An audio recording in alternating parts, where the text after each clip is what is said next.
At this stage, I wish to address the concerns associated with implementing the interfaces related to the data repository.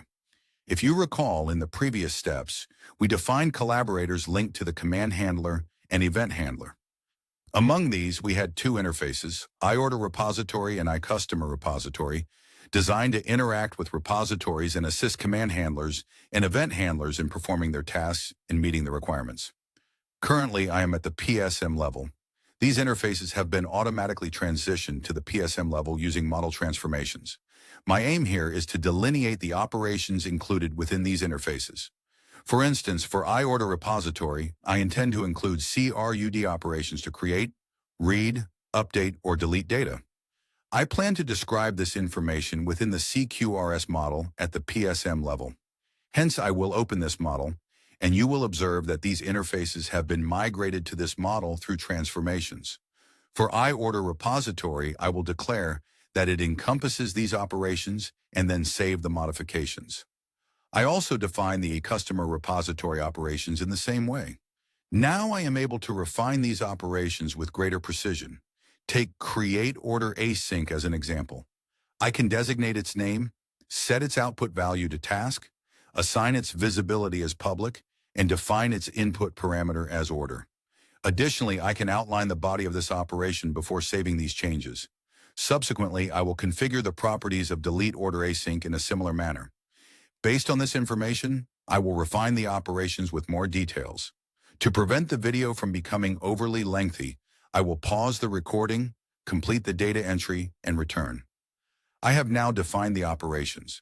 For instance, create order async is named accordingly, its output is task, its visibility is public, it accepts an input named order, and I have described the body of this operation for more detailed elaboration.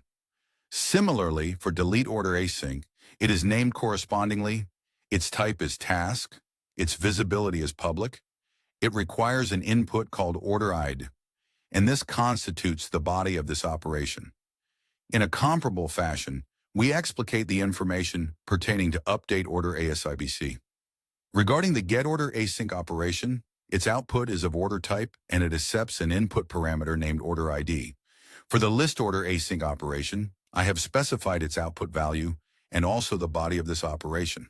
Since I am at the PSM level and the implementation platform is based on the .NET framework, utilizing the C# language, I have effectively entered a portion of the implementation code here.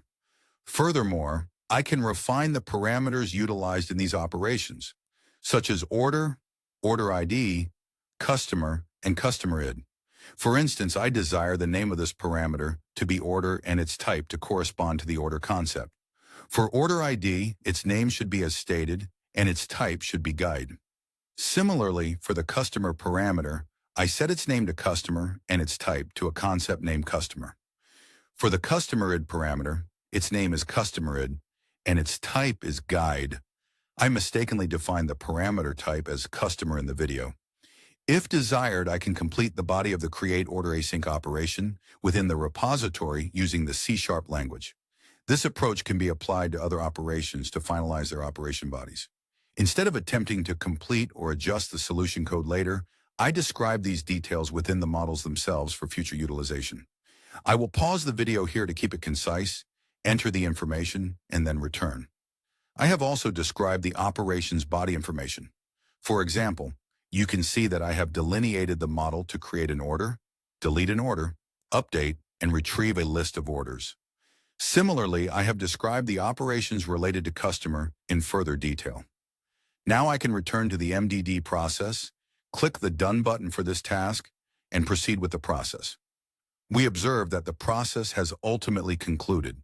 I have executed the process of transforming models from the CIM level to the PSM level. In a subsequent video, I will demonstrate how PSM models are transformed into code by initiating a process that generates C# code.